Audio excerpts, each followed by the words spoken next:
So hello guys, welcome back to my channel, welcome to brand new blog. So guys, আজকে হচ্ছে 11th মে। আজ showroom থেকে আমার কাছে ফোন এসেছিলো যে আমার বাইকের নাম্বারটা এসে গেছে। সো আজকে আমি আমার বাইকের নাম্বার প্লেট লাগাতে যাবো। অ্যান্ড গাইজ, তোমরা তো এখন জানো, এখন নতুন নিয়ম হয়েছে, এখন না, এটা অনেক দিন ধরে রুলসটা হয়ে গেছে। সেটা হচ্ছে আমাদের নাম্বার প্লেট লাগানোর জন্য কোনো রকম কোনো আরটিওতে যেতে হয় না। এখন যে কোনো ভেহিকলসের নাম্বার শোরুম থেকে ইনস্টল করা হয়। সো গাইজ, আজকে আমি যাবো সিংড়া সুজুকি, যেটা কলকাতার পাকসার কাছে আছে। অ্যান্ড সেখান থেকে আমি আমার বাইকের নাম্বার প্লেটটা ইনস্টল করবো।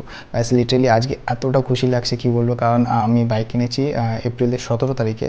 আজকে প্রায় 22 থেকে 25 দিন হয়ে গেছে। এতদিন পরে আমি নাম্বার প্লেটটা পেয়েছি। আর এর মধ্যে আমি শোরুম অনেকবার কল করেছি, অনেকভাবে কন্ট্যাক্ট করেছি যে ভাই নাম্বার কবে আসবে, নাম্বার কবে আসবে। তো ফাইনালি আজকে আমার নাম্বারটা এসে গেছে। গাইজ, আমি চ্যানেলটা নতুন খুলেছি, তো তোমাদের সাপোর্ট আমার খুবই দরকার। তোমরা সবাই সাপোর্ট করো, পাশে থেকো, তবে আমি এগিয়ে যেতে পারবো।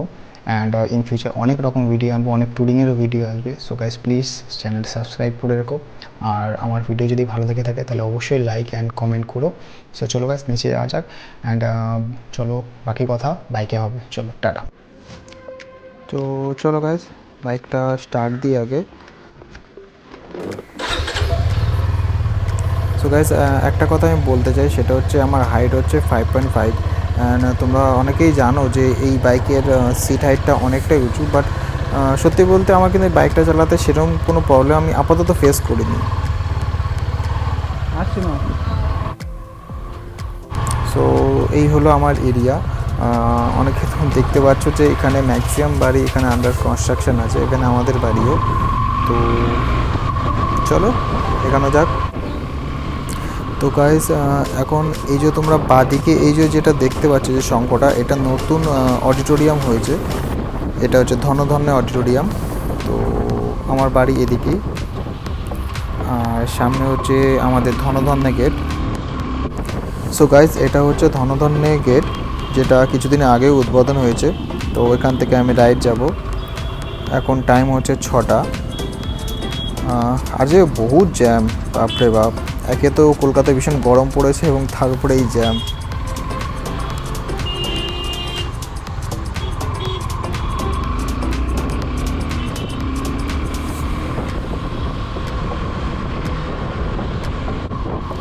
তো এখন আমি চলে এসেছি পিটিএসের কাছে। চলো এদিক দিয়ে যাওয়া যাক। বাইকটা অ্যাকচুয়ালি কী হয়, বাইকটা হালকা ওয়েটের জন্য বাইকটা এই জ্যামের মধ্যে ফ্লিকারিং করতে খুব একটা বেশি প্রবলেম হয় না। বাইকটার ওয়েটটা খুবই কম। বেশি সামনে আমি যাব না, তার কারণ হচ্ছে সামনে মামারা দাঁড়িয়ে আছে। আর আমার বাইকে তো এখনও নাম্বার হয়নি, তো ওরা দেখলেই ফাইন দেবে, আমি এটা শিওর। এখন ধরা মানেই পুরো 5,000 টাকার গল্প। তো চলো আগে দিকটা থেকে বেরিয়ে যাই কোনোরকমভাবে, তারপরে কথা হবে।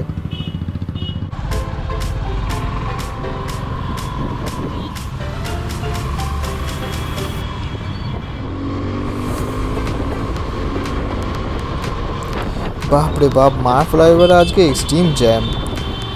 এই ইভিনিং টাইমে একটু জ্যাম হয়, বাট কী বলবো, আমার এমনিতে আজকে লেটও হয়ে গেছে, শোরুম বন্ধ না হয়ে যায়। তো চলো যাই কোনো রকমভাবে।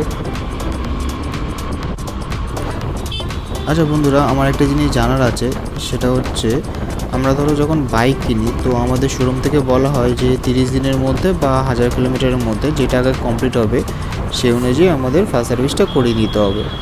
ঠিক আছে, কিন্তু আমার কোশ্চেনটা হচ্ছে, ধরো আমরা বাইক কেনার পরে আমরা যে নাম্বার প্লেট পাই সেটাতে আমাদের অনেকটা দিন চলে যায়। যেমন আমার এই বাইকটার ক্ষেত্রে যেটা হয়েছে সেটা হচ্ছে আমার এখন 22 থেকে 25 দিন আমার হয়ে গেছে। তো এতদিন পরে আমি নাম্বার পাচ্ছি, তো সেক্ষেত্রে কী হবে? কারণ আমি তো যেহেতু বাইকের নাম্বার প্লেটটা পাইনি, তো সেই জন্য আমি তো বাইকটা চালাতে পারিনি। বাইকটা শোরুম থেকে নিয়ে গিয়ে আমাকে সে বাড়িতেই রেখে দিতে হয়েছিল। জাস্ট মাঝে মাঝে আমি স্টার্ট দিতাম, স্টার্ট দিয়ে রেখে দিতাম। তো বাইক যদি না চালিয়ে সার্ভিস করার তো কোনো মানে হয় না। তো সেক্ষেত্রে কি কোনো কিছু সার্ভিস পিরিয়ডের যে ইন্টারভ্যাল যেটা থাকে, ওটা কি কোনো রকম কিছু এক্সটেন্ড করানো হয়? তো গাইজ, তোমাদের যদি জানা থাকে প্লিজ আমাকে কমেন্ট সেকশানে কমেন্ট করে জানিও। আর আমার মতো এই প্রবলেমটা হয়তো অনেকেই ফেস করছো, অনেকেরই হয়তো সেম কোশ্চেন আছে। তো আশা করি এখানে বাকিরাও জানতে পারবে। তো কারোর যেখানে জানা থাকলে প্লিজ আমাকে এটা জানিও। সো ফাইনালি আমরা 5 টাকা 7 পয়েন্টের কাছে এসে গেছি। এখান থেকে আরও সোজা এগিয়ে যেতে হবে আমাদের সিমলা সুজুকি শোরুমে যাওয়ার জন্য।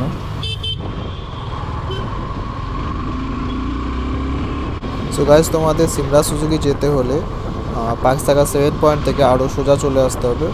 অ্যান্ড এখান থেকে সামনে যে সিগন্যালটা যেটা পড়বে সেখান থেকে তোমাদের ডান দিকে যেতে হবে। ডান দিকে একটু কিছুটা গেলেই তোমাদের বাহাতে শোরুমটা পড়বে।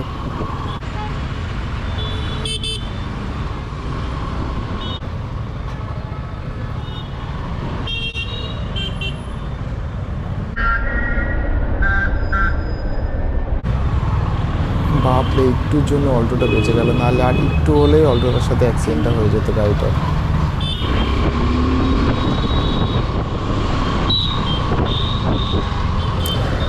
So finally reach Shimla Suzuki. তো চলো এখানে বাইকটা আগে পার্ক করে রাখি অ্যান্ড এখান থেকে ভেতরে যাই, চলো।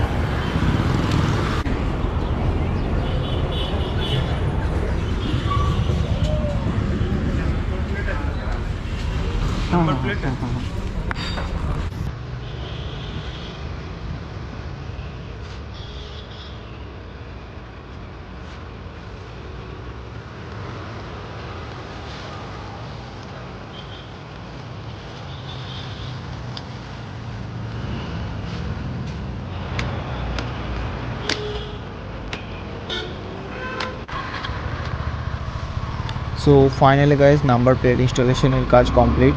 তো চলো এখন বাড়ির দিকে যাওয়া যাক, চলো। তো গাইজ বাইকটা যখন চালাই না কেমন একটা রাজা রাজা ফিল হয়। তার কারণটা হচ্ছে, এক তো বাইকের হাইটটা খুব বেশি, তো সেই জন্য কী হয়, পাশে যখনই কোনো বাইক আসে মনে হয় যেন ছোটো ছোটো বাইকগুলো মনে হয়। এসির হাইটটা অনেকটা উঁচু হওয়ার জন্য তো মনে হচ্ছে যেন অনেকটা উঁচুতে বসে আছি। বাপরে বাপ, কি জ্যাম, বাপরে বাপ মা ফ্লাইওভারে। আই থিঙ্ক কোনো অ্যাক্সিডেন্ট হয়েছে, অত না হলে এত তো ভিড় কখনো হয় না। চলো দেখা যাক। হ্যাঁ, ঠিকই ধরেছিলাম, ওই ডান দিকের সুইফট ডিজায়ারটার সাথে অ্যাক্সিডেন্ট হয়েছে। আর এই যে নিচে দেখতে পাচ্ছ, পুরো ফুলের পুরো ভর্তি হয়ে পড়ে আছে। সো ফাইনালি আমি আমার বাড়ির কাছে এসে গেছি। রাত্রিবেলা এই যে ঘন ঘন যে গেটটা আছে লাইটিংয়ের জন্য খুবই সুন্দর দেখতে লাগে এখানে। সো গাইস, চলো আজকের জন্য ভিডিওটা আমি এখানেই স্টপ করছি।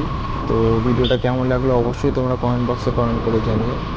তো চলো এখন টাটা।